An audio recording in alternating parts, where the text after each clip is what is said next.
Bonjour Pierre Terzian, président, directeur général de Pétrostratégie. Bonjour. Merci d'être avec nous.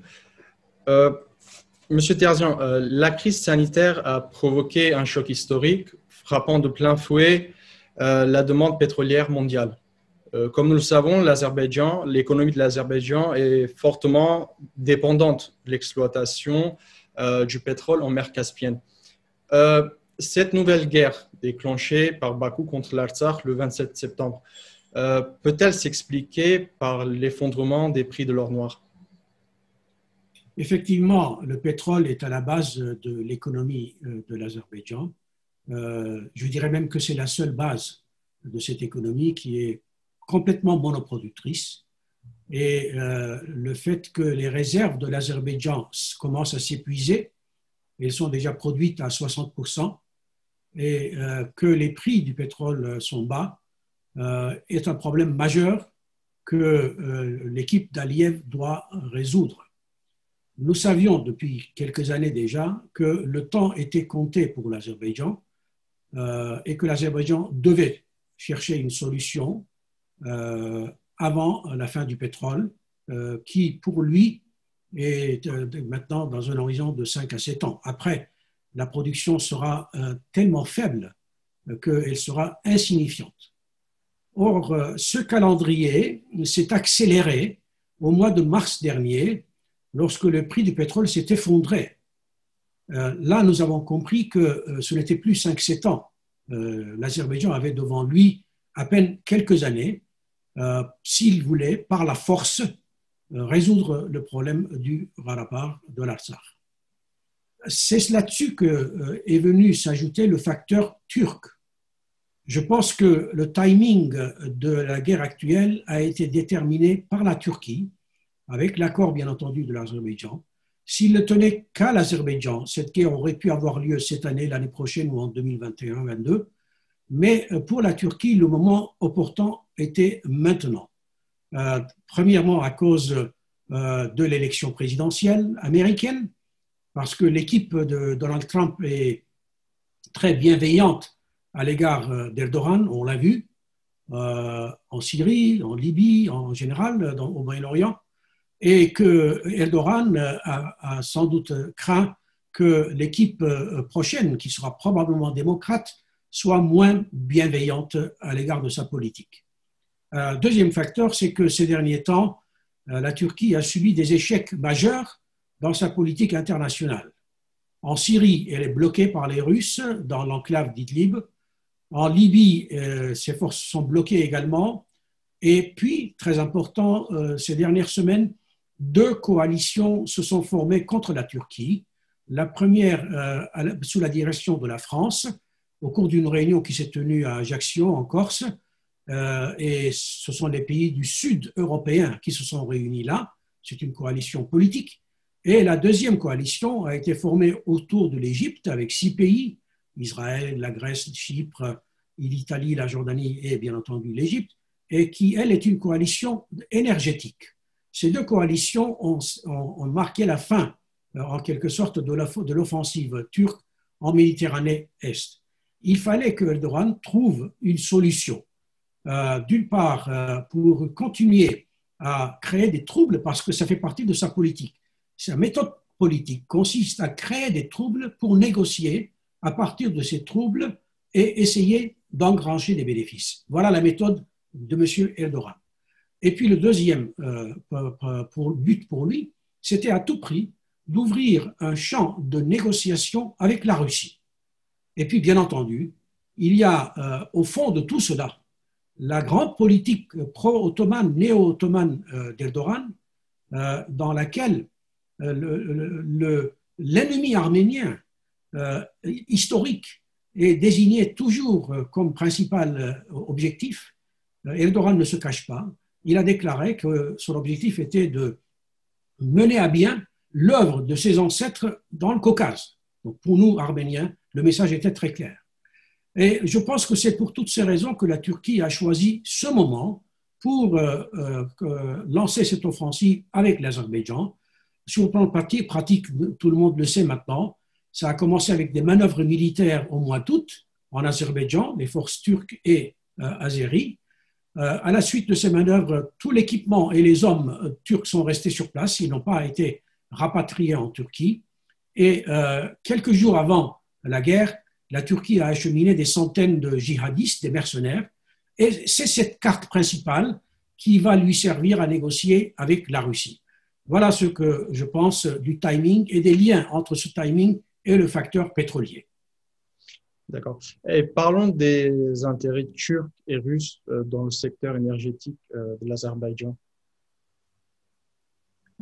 L'Azerbaïdjan va commencer à devenir une valeur très négligeable dans quelques années, à la fin de cette décennie au plus tard, parce que sa principale richesse va disparaître progressivement, le pétrole. Or, l'Azerbaïdjan comptait beaucoup sur le gaz naturel pour remplacer les revenus pétroliers.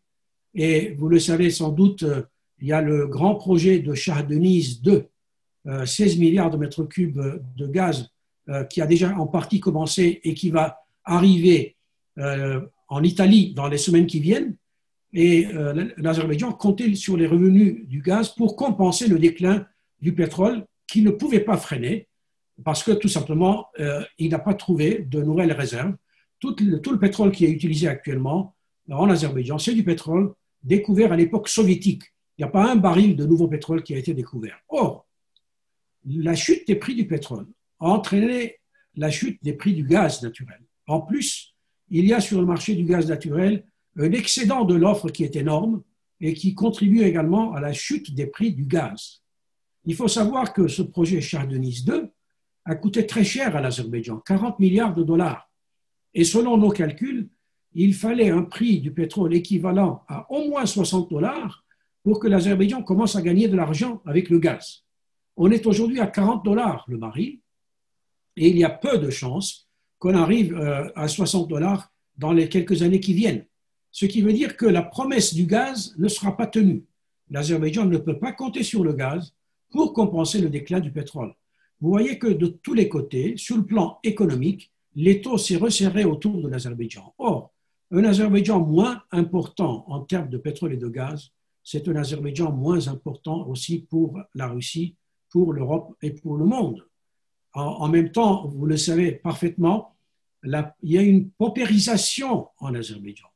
Le revenu par tête d'habitant per capita maintenant est pratiquement égal au revenu per capita que nous avons en Arménie ou en Géorgie. Deux petits, beaucoup plus petits, ces pays-là, et qui n'ont pas les mêmes ressources que l'Azerbaïdjan. Et ces choses-là vont être connues de la population de l'Azerbaïdjan. Au mois de mars-avril prochain, lorsque les premiers chiffres vont paraître sur les PIB de ces pays, le citoyen azerbaïdjanais va se rendre compte qu'il est plus pauvre que le citoyen arménien ou géorgien. Et cela va même plus loin que ça.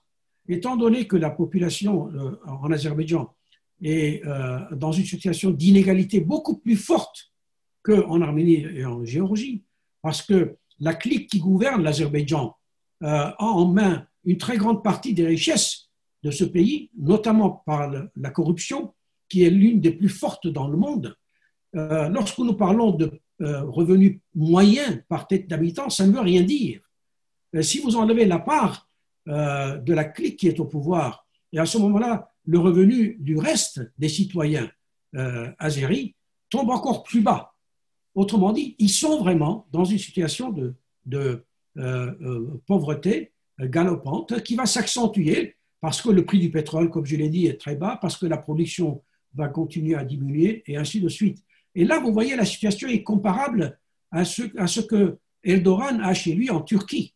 En Turquie, la monnaie est fortement dévaluée comme en Azerbaïdjan. En Turquie, le système bancaire est en danger comme en Azerbaïdjan. L'année dernière, l'Azerbaïdjan a pu in extremis sauver sa plus grande banque, Investment Bank. En Turquie également, le pouvoir ne peut plus compter sur l'adhésion de la population. Erdogan est en baisse dans les sondages. Dans les deux cas, les équipes au pouvoir devaient déclencher une guerre et essayer de gagner cette guerre pour apporter quelque chose de positif à leurs yeux à leur population pour masquer les échecs, à la fois sur le plan économique et sur le plan politique. Voilà les facteurs à prendre en considération, mais c'est un jeu extrêmement dangereux parce que cette fois, la Turquie fait face à la Russie de manière directe dans ses frontières sud, avec sa présence militaire, mais aussi, et ce qui est encore plus inquiétant pour la Russie, avec la présence des mercenaires djihadistes.